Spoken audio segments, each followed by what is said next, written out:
और स्टार्ट करेंगे। Video audio clear है, एक बार बता दीजिए। हाँ ठीक है। चलिए, क्वेश्चन नंबर कल हमने सिक्स पे खत्म किया था, अभी आज मैंने भेजा है, देखो। क्वेश्चन नंबर 7 है। एक मिनट चेक कर लेंगे, रिकॉर्डिंग ऑन है ना। यस। क्वेश्चन नंबर 7 क्या कह रहा है बेटा? Let O be the centre of the circle X square plus Y square equal to are square. तो इसका सेंटर ओ जो हो जाएगा वो हो जाएगा 0,0 और रेडियस आर है। आर हमें दिया हुआ है ग्रेटर देन √5/2, मतलब 1 से थोड़ा बड़ा। ये 2.2 के आसपास, तो अप्रोक्सीमेटली 1.1 से बड़ा। Suppose P Q is chord of this circle and the equation of the line passing through P Q is 2x plus Y is equal to 5। तो आपने ये सर्कल ड्रॉ किया, इसका सेंटर 0,0 और इसका एक कॉर्ड लिया आपने, मान लो ऐसे लेते हैं chord P Q. P Q की इक्वेशन ये फिगर पे नहीं जाना है, हमने रैंडम ड्रॉ किया हुआ है ये। पी क्यू की कॉर्ड की इक्वेशन दी हुई है +4y इज इक्वल टू 5। ठीक है। The centre of the circumcircle of the triangle O P Q. अब ये ओ पी क्यू एक ट्राइंगल बन रहा है, इसका एक सरकम सर्कल है। ऐसे क्वेश्चंस टेस्ट में आए हुए हैं, ध्यान दो। ये सर्कल ऐसे कंप्लीट होगा। मान लो ये सर्कल है, ओपी क्यू का सरकम सर्कल है। अब centre of the circumcircle of the triangle lies on, अब इसका जो सेंटर है, जहां पे भी सेंटर होगा सी, वो सी लाई कर रहा है एक लाइन पे। तो वो लाइन आपको बतानी है क्या होगी। ठीक है। तो पहले तो ध्यान दो कि इसके बारे में हमें क्या क्या याद है। अगर अगर आप ध्यान देंगे तो आप यहाँ से टेंजेंट ड्रॉ करेंगे एक इस पे टी पे और क्यू पे, तो वो जाके सर्कल पे मीट करता है। क्यों? क्योंकि ये एंगल 90 होगा, ये एंगल भी 90 होगा, तो क्योंकि ये डायमीटर हो जाएगा। तो बेसिकली ये ओ पॉइंट है, ओरिजिन 0,0, और ये पॉइंट अगर आप मान लेते हो दूसरा जो सर्कल के ऊपर है, तो वो यहाँ पे है और यहाँ। हाँ। मेरा थोड़ा हुआ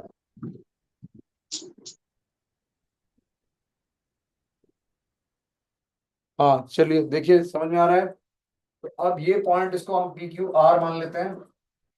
आर अगर मैंने कोई पॉइंट लिया, तो ये पॉइंट आपका अगर मैंने इसको सपोज करो मान लिया H, K, ऐसा कुछ मान लिया, तो ये equation of chord of contact है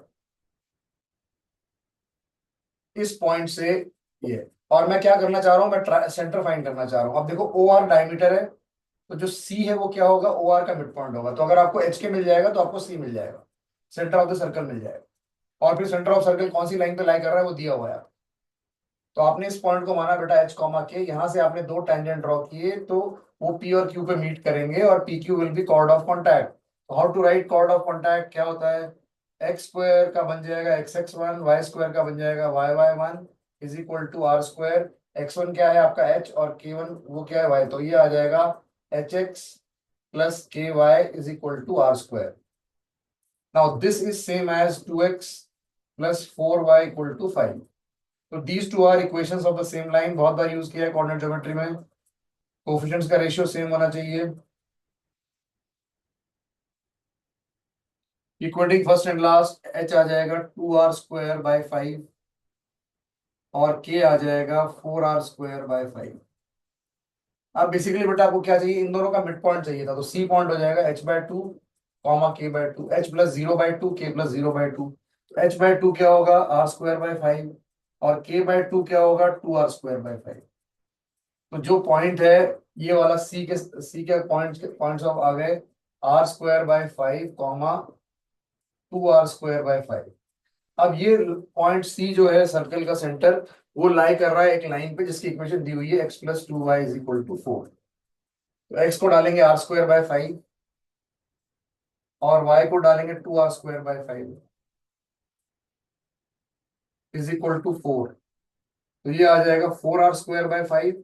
अब इन दोनों को आप ऐड करोगे तो ये आ जाएगा r² plus 4r², 5r²बाय 5 which is r²। r² की वैल्यू 2 आ जाएगी। तो r आपको क्या पूछा था? r² या r पूछा है, तो r की वैल्यू 2 हो जाएगी। ठीक है, क्या क्लियर है? देखो, r = 2 आंसर होना चाहिए बेटा इसका। क्वेश्चन नंबर 7 में आंसर होना चाहिए r की वैल्यू 2। ठीक है। सर एक बार रिपीट करो। हाँ रिपीट करता हूँ चलो।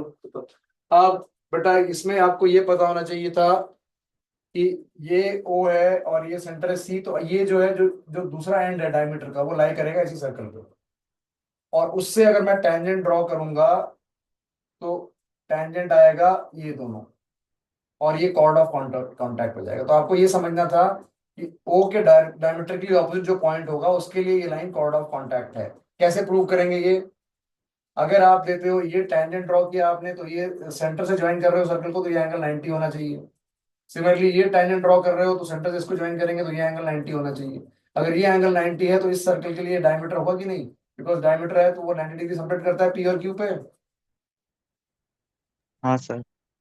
तो बेटा ये वाला पॉइंट जो है ये आपका आर का कॉर्ड ऑफ कॉन्टैक्ट जो है वो आपको लिखना है। तो आर को आपने अज्यूम कर लिया एच कॉमा के, और कॉर्ड ऑफ कॉन्टैक्ट कैसे लिखते हो? S1। तो इस सर्कल के लिए क्या हो जाएगा? XX1 प्लस YY1, तो HX plus KY is equal to R²। ये आपने फाइंड किया और ये दिया हुआ है, और ये याद करो बहुत बार यूज करते थे हम, two equations of the same line, therefore h/2 is equal to k/4 is equal to R²/5। तो h और k मिल गया। आपको आपको सर्कल का सेंटर चाहिए था बड़े वाले बाहर वाले का, तो ये डायमीटरली ऑपोजिट है तो इन दोनों का मिड पॉइंट आएगा। तो बेसिकली आपको h/2 k/2 चाहिए c के लिए। तो h/2 की वैल्यू R²/5, k/2 की 2R²/5। ये जो पॉइंट है ये दिया हुआ है क्वेश्चन में, लाई करता है इस लाइन पे। यहाँ से आपको R² मिल गया, R² की वैल्यू 4 आ रही है तो R2 हो जाएगा। ठीक है, क्लियर है? हाँ सर। हाँ सर। ठीक। चलिए अगला क्वेश्चन देखेंगे बेटा। Question number 8।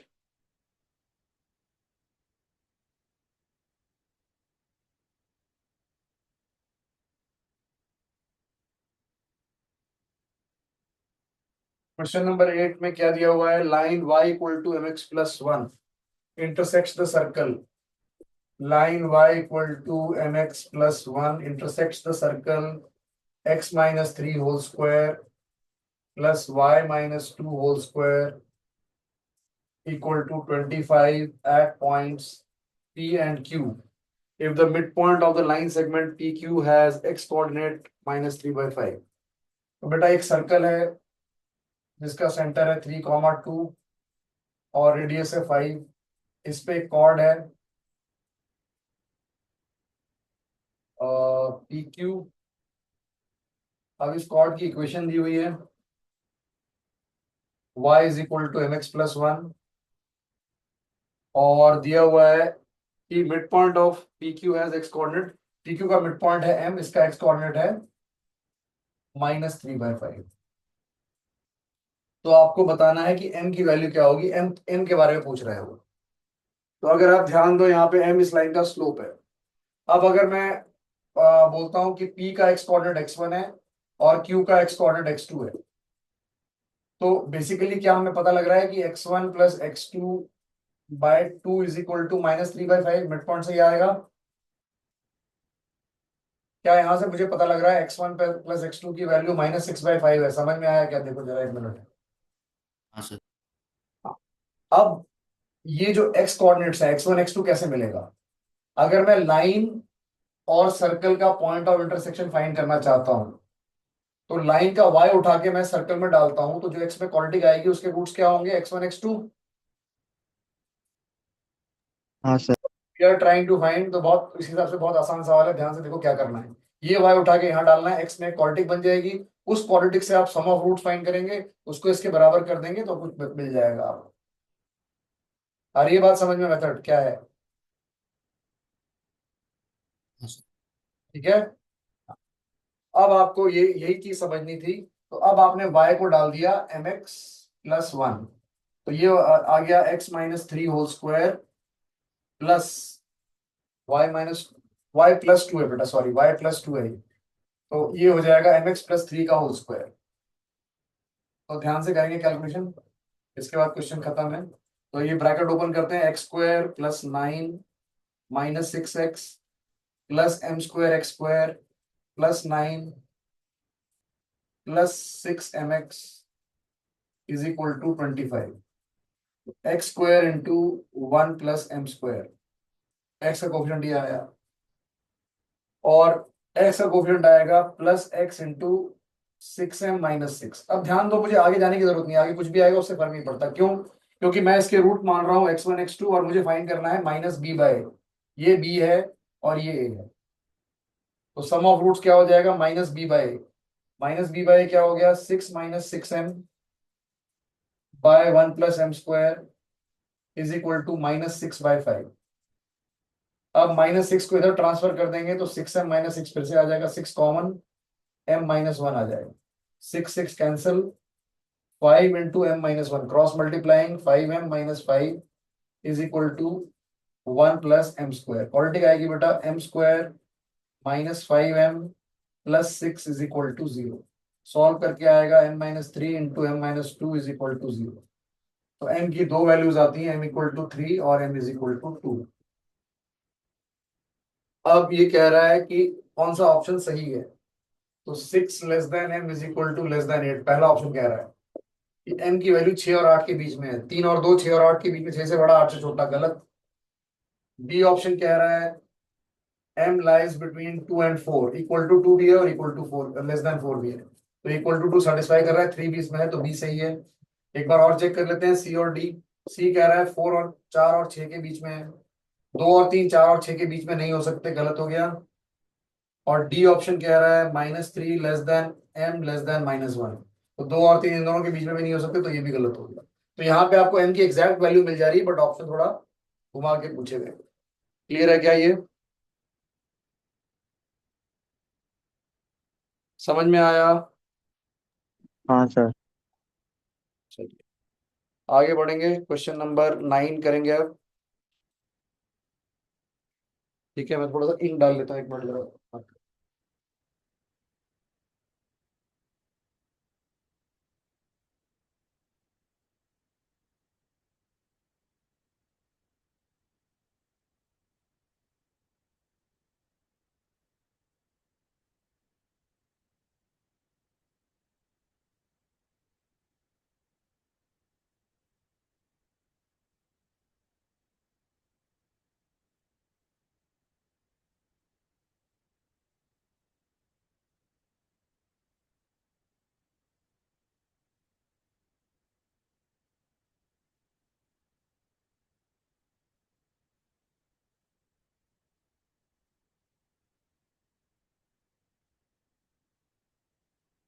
हम्म, हो गया बेटा।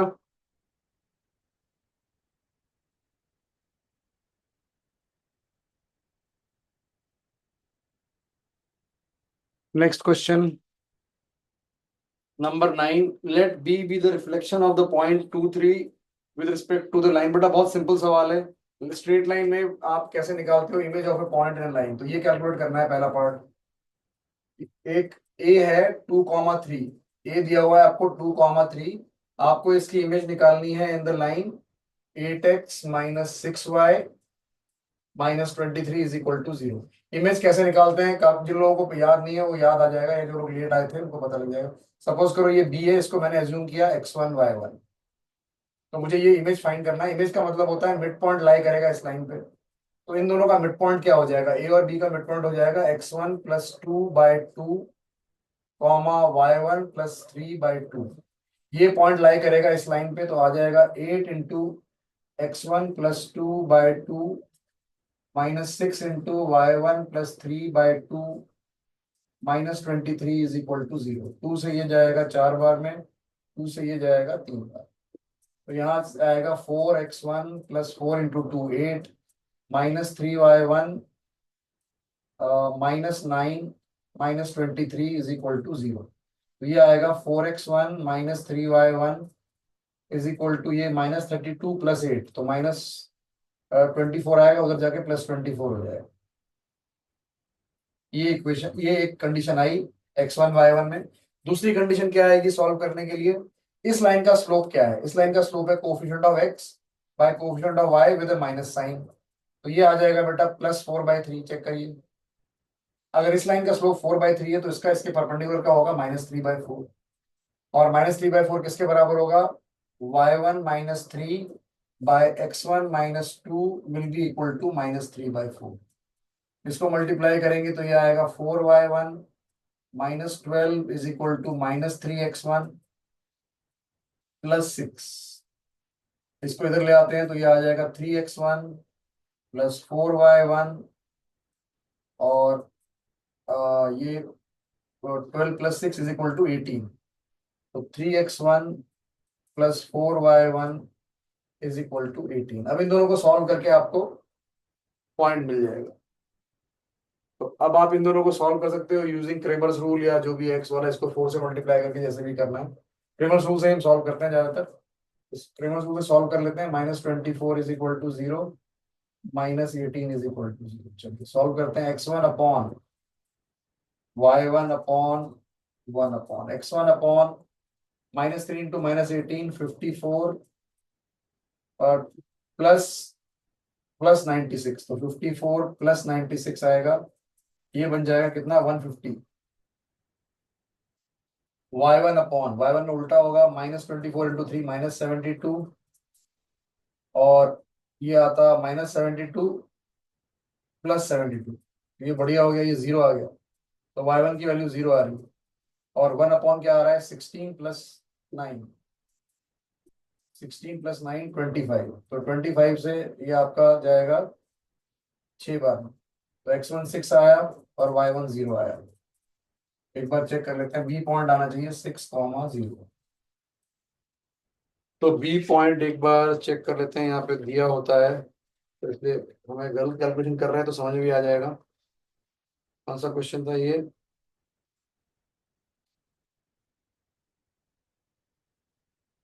एक मिनट।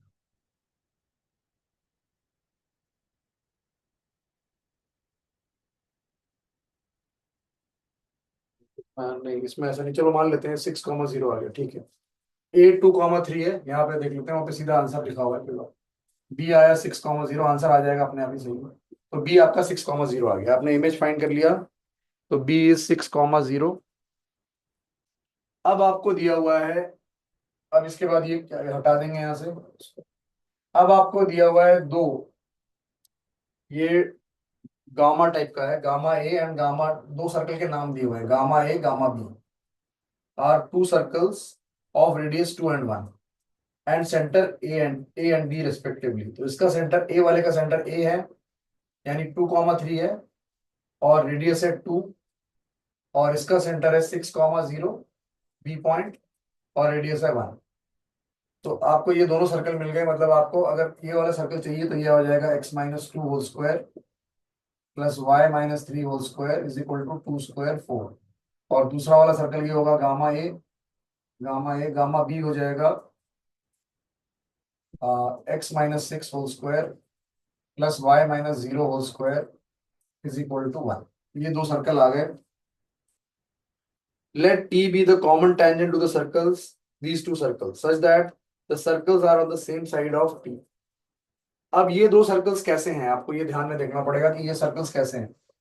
एक का सेंटर है 2,3, दूसरे का सेंटर है 6,0। What is the distance between the centres, O1 O2 क्या है, 6 - 2 का होल स्क्वायर, 4 स्क्वायर + 3 स्क्वायर, तो ये बेसिकली 5 आ रहा है, 5 आ रहा है, और एक का रेडियस 2 है, दूसरे का 1 है। तो O1 O2 is basically greater than R1 + R2 बेटा। तो दीज टू सर्कल्स आर, बहुत दूर दूर है ये सर्कल, ये ऐसे सर्कल, 2 वाला, ये 1 वाला, इसका सेंटर 6,0 बी पॉइंट, इसका सेंटर 2,3, रेडियस 2, और इसके कॉमन टेंजेंट्स ऐसे जाएंगे। अब ये कह रहा है ये वाला पॉइंट है आपका बी बेटा, इसका नाम है ए। अब the two circles are on the same side of T. तो आप टी टेंजेंट मान लो, इसको मानते हो, they are on the same side of T, इसके सेम साइड पे हैं, तो ये बता रहा है कि ये डायरेक्ट कॉमन टेंजेंट है। अगर दूसरा आपका ट्रांसवर्स कॉमन टेंजेंट होता उसके लिए ऑपोजिट साइड में आ जाता। तो क्वेश्चन में ये बोल रहा है कि टेंजेंट के सेम साइड पे है दोनों सर्कल, मतलब आपको डायरेक्ट कॉमन टेंजेंट लेना है। याद करो, पढ़ा था हमने, डायरेक्ट होता है और ट्रांसवर्स होता है ना। अगर ट्रांसवर्स लेंगे तो उस लाइन के ऑपोजिट साइड में होंगे सर्कल्स। तो ये कह रहा है आपको डायरेक्ट लेना है, आपको ट्रांसवर्स नहीं लेना है।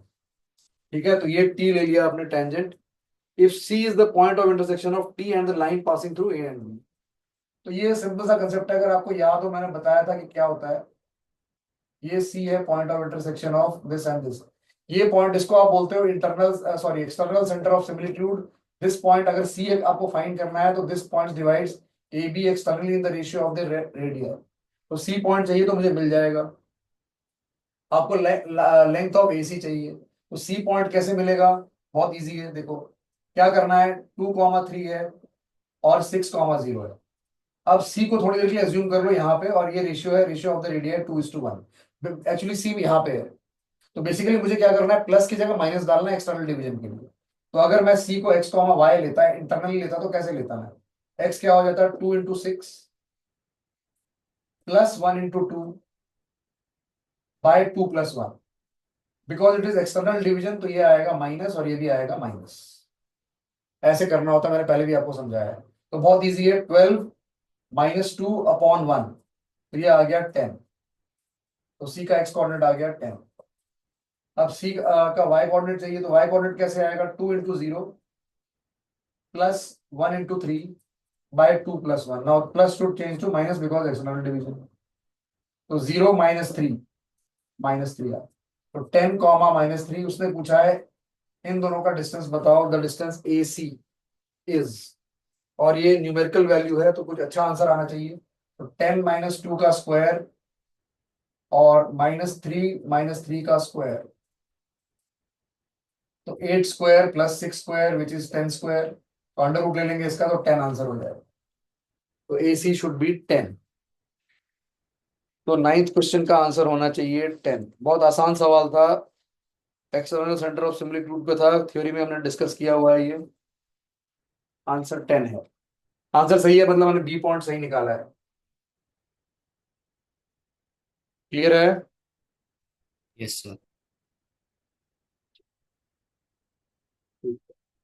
अब आते हैं, एक अच्छा थोड़ा सा लेंथी क्वेश्चन है, क्वेश्चन नंबर 10। इसके दो पार्ट हैं, 10 और 11 के लिए लैंग्वेज वो सेम है, इंफॉर्मेशन एक पैराग्राफ के ऊपर है। तो 10 भी वही है और 11 भी वही है। मैंने क्या 11 नंबर भेजा है क्या, देखना, मैंने कहीं एक ही पेज तो नहीं भेजा? 11 नहीं नंबर सर, भेजा, भेजा है। भेजा है ना? हाँ ठीक।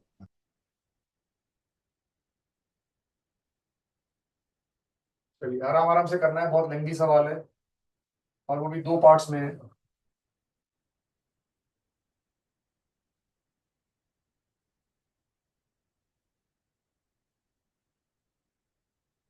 ठीक है, let the circles x² + y² = 9। एक सर्कल है C1 विच इज, पहले समझ लो फिर फिगर ड्रॉ करेंगे। x² + y² = 9।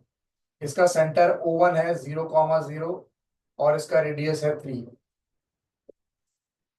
ठीक है, दूसरा सर्कल है बेटा C2। C2 की इक्वेशन है x - 3² = 16। तो इसका सेंटर O2 है 3,4 और रेडियस R2 है 4। अब O1 O2 फाइंड करेंगे, डिस्टेंस बिटवीन सेंटर्स। बहुत इजी है, 3,4 से 0 0 का डिस्टेंस 3² + 4² √5 आ जाएगा। ये 5 है और R1 + R2 क्या है 7, और बड़ा सा रेडियस माइनस छोटा रेडियस क्या है R2 - R1 क्या है 1। तो आपको याद होगा अगर सर्कल ऐसे इंटरसेक्टिंग होते हैं तो क्या कंडीशन होती है, O1 O2 distance between the centre lies between R1 + R2 and R1 - R2। याद आ रहा है? कम और कुछ 5 केसेस बनते थे, याद है ना? हाँ सर। तो पहले आपको ये पता लगाना है कि ये दोनों सर्कल इंटरसेक्ट कर रहे हैं। एक छोटा सर्कल है, ये वाला छोटा सर्कल है, ये बड़ा सर्कल है, ये दोनों इंटरसेक्टिंग है। तो छोटा सर्कल सेंटर 0 0, बड़ा सर्कल सेंटर 3,4, ऐसे इंटरसेक्टिंग होगा। ठीक है, अब इसके बाद एक और सर्कल दिया हुआ है C3, उसके बारे में कुछ नहीं है। C3 लिखा हुआ है x - h² + y - k² = r²। तो ना सेंटर पता है ना रेडियस पता है, सेंटर इज h, k और radius is r। Now this circle satisfies the following condition. इस सर्कल का centre is collinear with the centre of C1 C2। तो मान लेते हैं ये लाइन है जो कि सेंटर को ज्वाइन कर रही है, ये O2 है सेंटर ऑफ C2, ये O1 है सेंटर ऑफ C1। इनको ज्वाइन कर रही है तो C3 का सेंटर भी इसी पे लाई कर रहा है, तो ये दिया हुआ है। तो C3 का सेंटर मान लो अगर O3 है तो O3 इसी लाइन पे लाई कर रहा है, इसी लाइन पे। Line joining the centre, first point. Now दूसरा पॉइंट है C1 and C2 both lie inside C3, मतलब C3 बहुत बड़ा सर्कल है, दोनों इसके अंदर लाई कर रहे हैं। अब उसके बाद C3 touches C1 and C2, ये दोनों को टच कर रहा है बेटा, तो आप देखो कहानी सिंपल हो गई, ये टच करता हुआ ऐसा सर्कल हो जाएगा। तो इससे सारी कंडीशन सेटिस्फाई हो गई। C3 जिसका O3 जो सेंटर है, वो भी इसी लाइन पे लाई करेगा, और ये दोनों सर्कल को टच कर रहा है, और कहाँ कहाँ टच कर रहा है, C1 को M पे और C2 को N पे।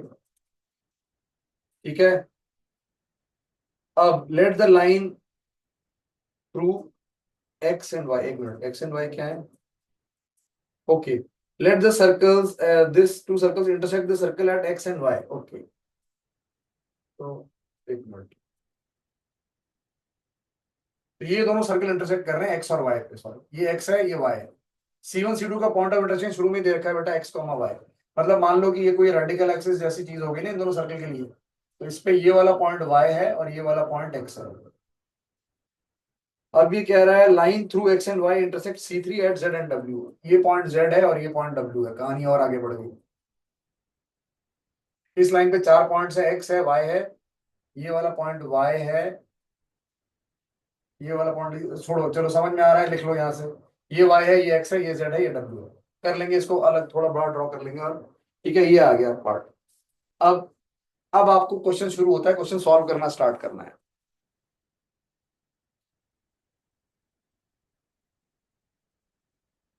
पहला पार्ट है कि हम बड़े वाले सर्कल का सेंटर और रेडियस फाइंड करेंगे। कैसे करेंगे, मुझे ये पता है, ये छोटा वाला सर्कल है, इसका रेडियस क्या है,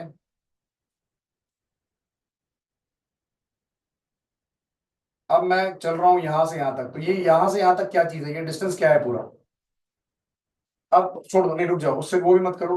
O1 है आपका बेटा 0,0, और O2 दिया हुआ है 3,4, तो O1 से O2 का डिस्टेंस है 5 के बराबर, O3 बीच में कहीं आ रहा है, ये क्लियर है क्या, ये 5 हो जाएगा, 0 0 और 3 4 के बीच का डिस्टेंस 5 हो जाएगा। ये है ये वाले दूसरे वाले सर्कल का रेडियस, इसका रेडियस है, ये R है, ये 4 के बराबर है, और ये छोटे वाले सर्कल का रेडियस है, ये 3 के बराबर है। तो आप चेक करो यहां से यहां तक जो चीज है वो diameter of this circle C3 है, दैट इज 3 + 5 + 4, क्या ये चीज समझ में आई। मैं गया M से लेके O1 सेंटर है, और ये पॉइंट सर्कल पे है, तो ये पहले वाले सर्कल का रेडियस हो गया 3। उसके बाद O1 है 0,0 और O2 है 3,4, O1 से मैं O2 तक जाऊंगा तो डिस्टेंस 5 हो जाएगा। अब O2 से मैं N तक जाऊंगा तो ये दूसरे वाले सर्कल का जिसका रेडियस 4 है वो 4 हो जाएगा। तो 3 + 5 + 4, इज इट क्लियर कि ये 12 आ रहा है, 12 is diameter, Mn is 12 which is diameter of the circle. So what is the radius of the circle, जो सर्कल R दिया हुआ है वो 6 हो जाएगा। पॉइंट नंबर 1 क्लियर है क्या ये पार्ट। हाँ सर। हाँ रेडियस आ गया आर की वैल्यू। तीसरा सर्कल C3 आपको दिया हुआ था x - h² + y - k² = r²। तो मुझे r जानना था, तो r मुझे मिल चुका है। अब मुझे hk जानना है। अब मैं O1 से O3 जा रहा हूं और O1 से O2 जा रहा हूं। अब मुझे सोच के यहाँ पे बताओ कि O1 से O3, आपको पता है कि O1 से O2 कितना है, 5 है। हाँ सर। अब अगर आप ध्यान से देखो तो O3 क्या है, centre of the circle, circle 3, तो O3 टू N क्या है, R के बराबर, रेडियस के बराबर है 6, और ये भी 6 होना चाहिए कि नहीं होना चाहिए, 6 6 12, क्योंकि ये सेंटर है उसका। हाँ सर। लेकिन चेक करो इसका डायमीटर यहां से यहां तक 6 है। अगर इस सर्कल का सेंटर 3 है, रेडियस 3 है, तो इसका डायमीटर 6 हो जाएगा कि नहीं। इसका मतलब O3 लाई करना चाहिए इस वाले सर्कल पे C1 पे कि नहीं। हाँ सर। ये पार्ट समझ में आई बेटा। हम्म। अब आपको ये समझ में आ रहा है कि O1 वाला सर्कल है ऐसा, यहाँ पे लाई कर रहा है O3, कैसे पता लगा, क्योंकि आपको पता है कि इसका रेडियस अगर 3 है, तो ये 3 + 3 6 होगा, which is radius of the bigger circle C3, तो ये उस पे लाई करेगा। तो ये आ गया डिस्टेंस यहां से यहां तक 3, और ये O1 है, और O1 से O2 का डिस्टेंस कितना था, यहां से यहां तक का डिस्टेंस था 5, है या नहीं। हाँ सर। ये वाला डिस्टेंस कितना हो जाएगा, दो। 2। अब ये सेक्शन फॉर्मूला यूज करके O3 मिल जाएगा। अब आपके पास सिनेरियो कैसा हो गया, ये O1 है, O1 is 0,0, O2 is 3,4 and HK, तो HK मिलने वाला है आपको, ये O3 है, ये डिवाइड कर रहा है इन द रेशियो 3:2। तो इसको सॉल्व करके H और K मिलेगा, ध्यान से सॉल्व करेंगे। H आएगा 3 × 3 9 प्लस 2 × 0 0/3 + 2 5, तो H आ गया 9/5। K 3 × 4 12 प्लस 0/5, तो K आ गया 12/5। तो आपको सब कुछ मिल गया। H की वैल्यू आ गई 9/5, K की वैल्यू आ गई 12/5 और रेडियस आ गया 6। तो आपको C3 पूरा मिल चुका है। सस्पेंस खत्म C3 का, क्लियर है?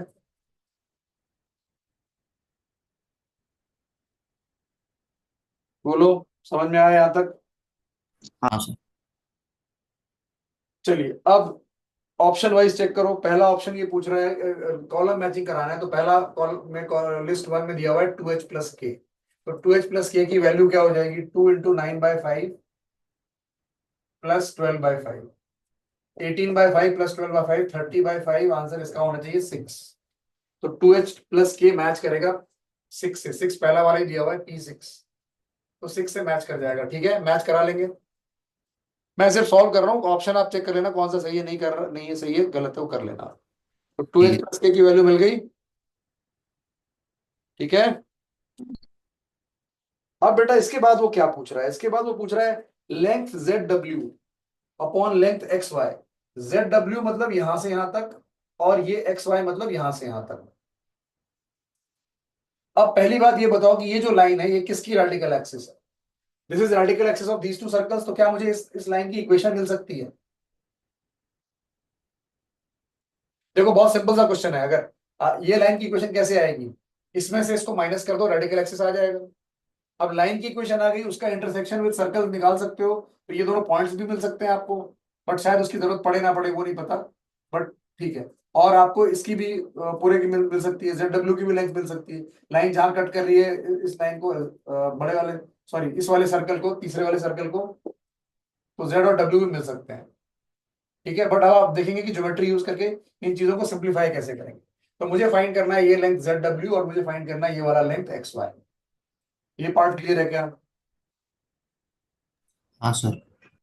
अब मैं इसको कैसे सॉल्व करूंगा, बहुत सिंपल है। अब पहले इक्वेशन ऑफ रेडिकल एक्सिस लिखेंगे, XY ZW, चार पॉइंट्स हैं सर्कल पे, XYZW, ये Z है, फिर X है, फिर Y है, और फिर जाके W है, ऐसा कुछ हो।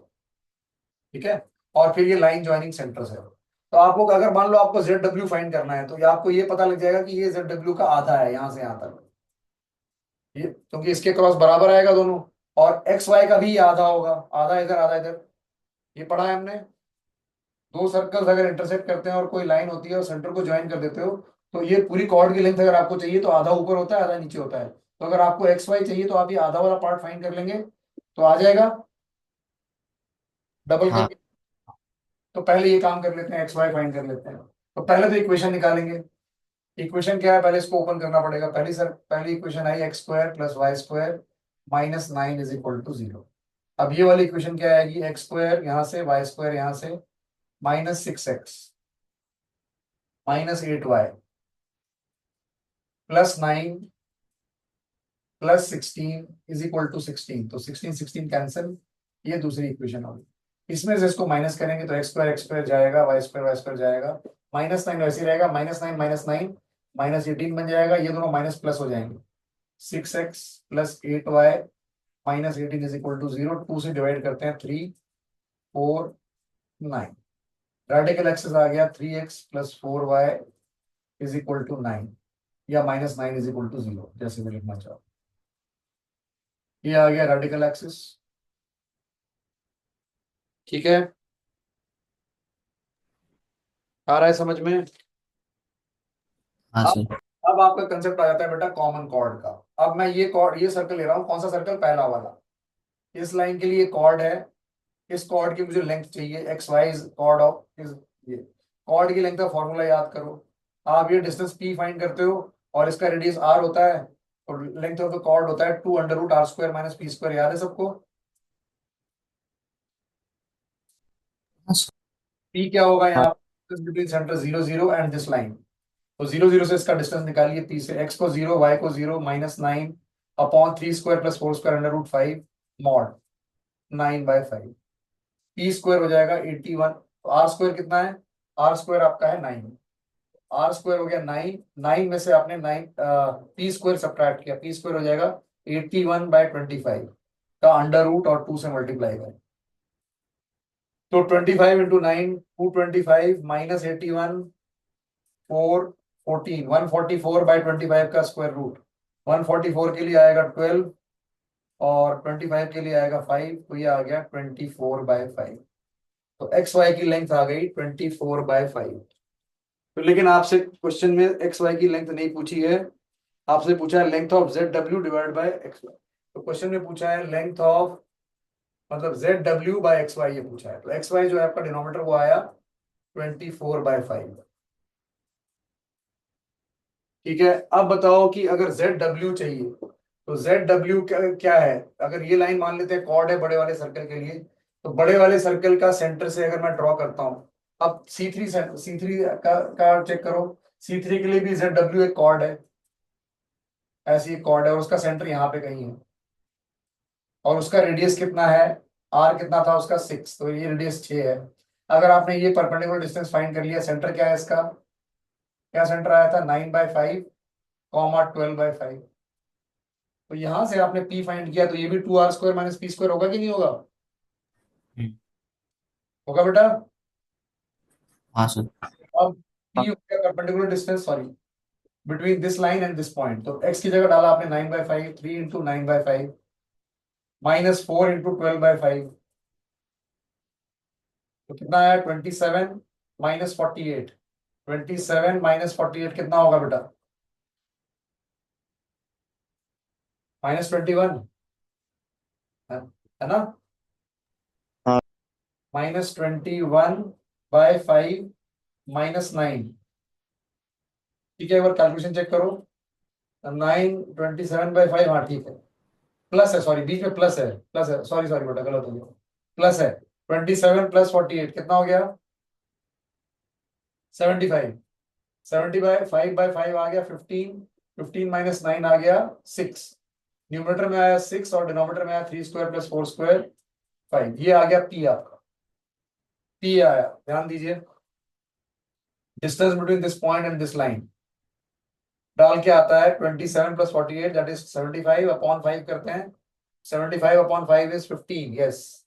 15 माइनस 9 इज 6 डिवाइड बाय 5, तो पी आया 6/5 और आर है 6। तो आपका ये जो है जेड डब्ल्यू हो जाएगा 2 under root 6 square that is 36 minus P square that is 36/25।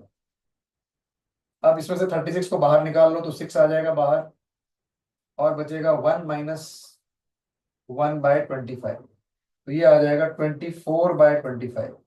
तो 12 इंटू √24/25 के लिए 5 आएगा। तो ये आपका आता है जेड डब्ल्यू, जो कि डिनोमिनेटर में जाना चाहिए। अब 24 से आप 4 कॉमन निकाल सकते हो, तो 6 आ जाएगा और ये 24 बन जाएगा। इससे आसान हो जाएगी कैलकुलेशन। ये न्यूमरेटर में है Z W divide by denominator which is 24/5। तो 24/5 कैंसिल हो जाएगा। Length of Z W by length of X Y is √6, just उसके आगे वो लिखा हुआ है। ठीक है, समझ में आ रहा है? क्वेश्चन कुछ नहीं है, थोड़ा सा लेंथी है बेटा, आपको पार्ट्स में थोड़ा सोच सोच के, आसान है, आप सोच पा रहे हो आराम से, देखो समझ में आ रहा है अभी तक का पूरा? ठीक। चलिए अब अगला पार्ट क्या बोल रहा है? Area of triangle M Z N. M से जेड गए, जेड से एन गए, एम जेड एन एक ट्राइंगल है, और दूसरा है Z M W. Z M W, ये वाला ट्राइंगल, एक ट्राइंगल इस तरफ है, एक ट्राइंगल इस तरफ है।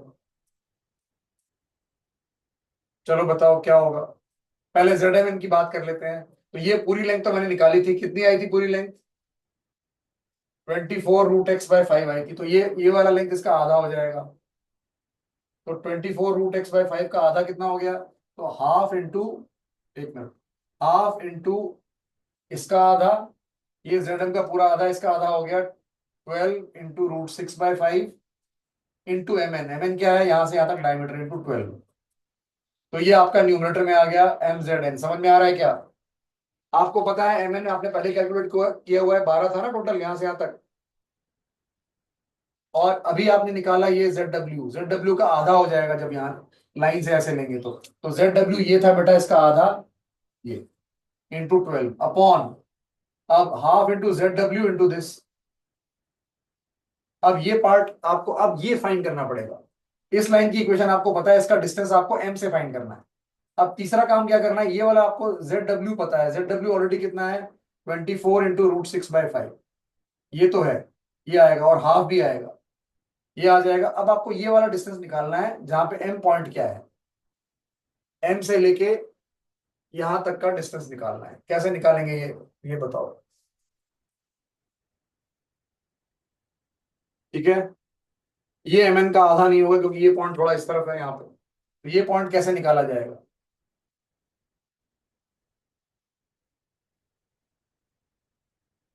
तो M से O1 मुझे पता है बेटा, M से O1 मुझे पता है, ध्यान दो बहुत इजी है। M से O1 3 है, 3 में एक चीज ऐड होगी, ये डिस्टेंस होगा between O1 and this line, जो कि शायद मैंने पहले फाइंड किया हुआ था।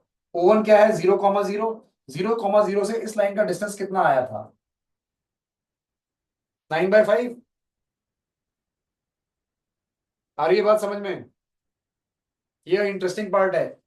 M से O1 गए तो 3 है, और O1 से वो गए तो ऑलरेडी फाइंड कर चुके हो 9/5, तो 3 प्लस 9/5 आ जाएगा। तो यहां पे आएगा इंटू 3 प्लस 9/5। अब ये कितना हो जाएगा, 5 3 18 प्लस 9 27/5 आएगा। एक बार चेक कर लीजिए, 3 प्लस 9/5 यही आता है क्या? नहीं, सॉरी, 15 प्लस 9 24/5 आता है। 24/5 आता है ना, तो हाफ से हाफ गया, रूट 6/5 से रूट 6/5 गया, 12 इंटू 12, 12 इंटू 12 से 12 से पहले इसको 24 को काटा, 2 बार में इसको काटा, ये 6। अब ये 5 जो है ये ऊपर चला जाएगा, 5 ऊपर आ जाएगा, और 6 से ये जाएगा 4 बार में। तो बेसिकली आपका 5/4 आ रहा है। और चेक करो, जो थर्ड ऑप्शन है उसके आगे ही 5/4 लिखा हुआ है। क्लियर है? हाँ सर। चलिए, इसमें इसका भी ये पहला पार्ट चल रहा है, इसका दूसरा पार्ट भी है। ठीक है, मैच मैच द कॉलम। अब इसके बाद आ गया अल्फा। अब अल्फा की कहानी क्या है ये समझ लो। इसने लास्ट में एक और कहानी जोड़ी है, that let a common tangent of C1 C3 be tangent to the parabola।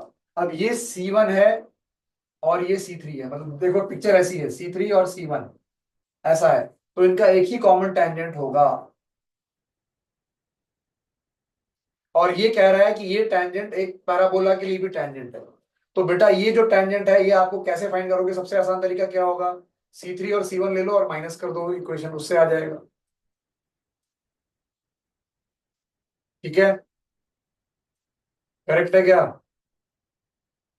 या फिर आप ये बोल सकते हो this is parallel to this line, already इस लाइन की इक्वेशन आपने फाइंड की हुई है, तो इस लाइन के पैरेलल इक्वेशन क्या हो जाएगी, 3x plus 4y plus k is equal to 0। और ये कौन से पॉइंट से पास करेगी, मुझे यहाँ m नहीं पता, इसलिए दिक्कत हो जाएगी, इसलिए मुझे m नहीं पता।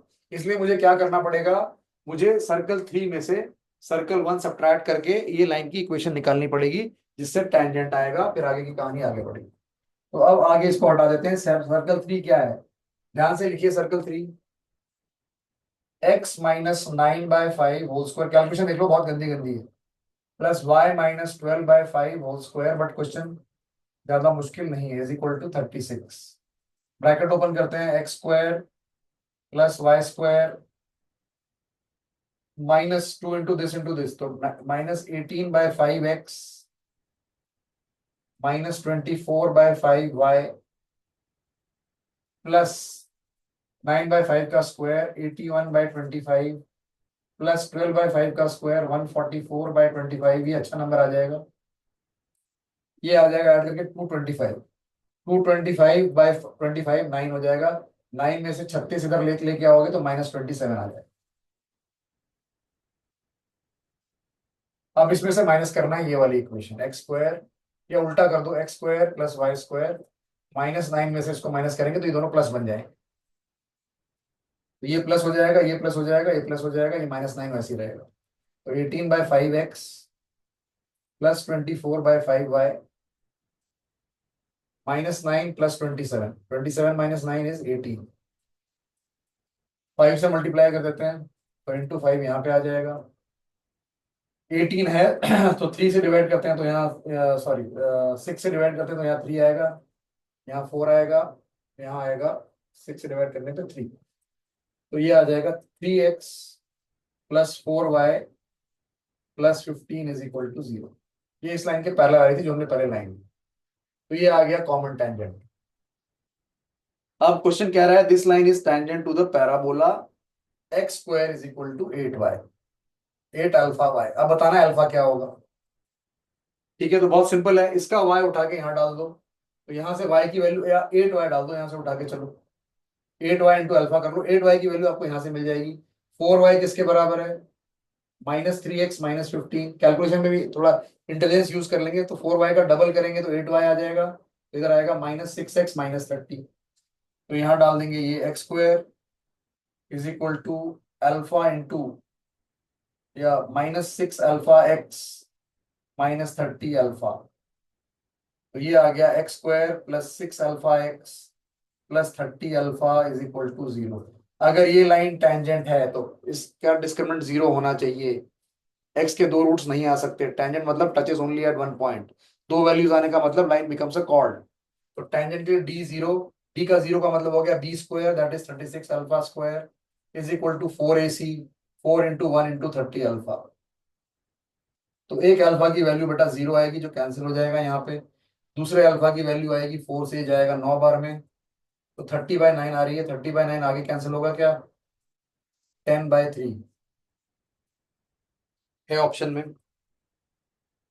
चेक कर लो, अल्फा यू ऑप्शन है 10/3 सेकंड लिस्ट में। कर लिया मैच। हाँ सर। हाँ तो समझ में आया, बस स्टेप बाय स्टेप चलते जाना है, मतलब थकाने वाला सवाल है ये, बस और कुछ नहीं। अब इसके बाद अगला पार्ट भी में भी कहानी सेम है। 11th क्वेश्चन की कहानी सेम है। उसमें आपको, एक मिनट, MZN सेम चीजें आ रही हैं क्या इसमें भी। ओके सेम चीजें हैं बेटा। और उसने उसी चीज में, अब देखो, अब आपको बेसिकली दोनों पार्ट सॉल्व हो गए हमारे। उसमें कौन कौन सा करेक्ट ऑप्शन है ये दिखाना है, कौन सा किसके साथ मैच हो रहा है ना। और पहले वाले में दिखाना था कौन सा इनकरेक्ट है, मतलब 3 मैच हो रहे हैं, चौथा मैच नहीं हो रहा। तो 10th क्वेश्चन में आपको दिखाना था कि कौन सा मैच नहीं हो रहा। 3 ऑप्शन मैच होंगे और एक मैच नहीं होगा, और 11th में एक ही मैच होगा, 3 नहीं होंगे। ठीक है बेटा, हाँ सर। क्लियर है।